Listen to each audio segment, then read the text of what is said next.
A ti, flor de mi vida, selvática Azucena, coroje y acuetebo, adiós debe traer. La más triste palabra que en mis labios suena, coangare que en duda, asesina y pajaite.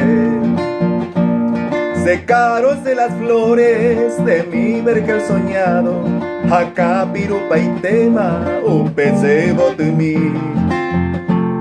El raudo torbellino, impío y malvado, o mi aipotaba y cue, hoy te empama se que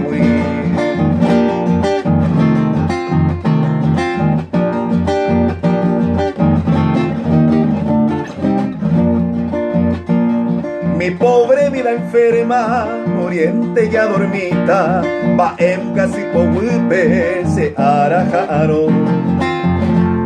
Y tu reina terrestre, amada Belencita, openda será y juiguire y pota de amano.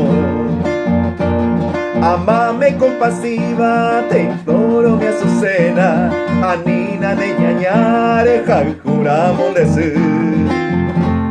¿No ves mi pobre alma ya sumergida en pena?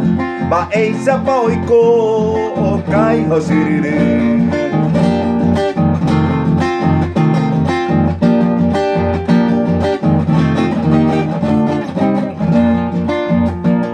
Yo llevo tu recuerdo que en mi vida hoy cobaina se acame, manteñonga tu vez. Novela de una noche de luna esclarecida, y ahí mera moguaré, ape tu pase.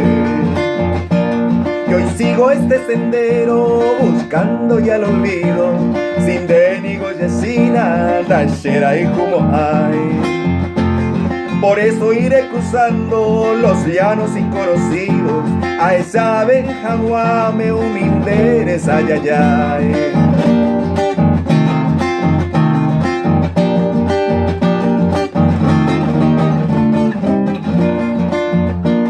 Y si mañana recuerdas a este bien perdido, de año que en agua pujan de pe a peperé.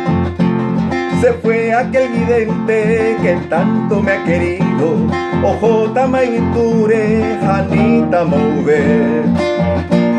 Yo quiero que tú borres mi nombre despreciado, aniumireja en Cuba, sererar y posir. Que quede para ellos la carne del pecado, o hágase ajeñaba, ay core ya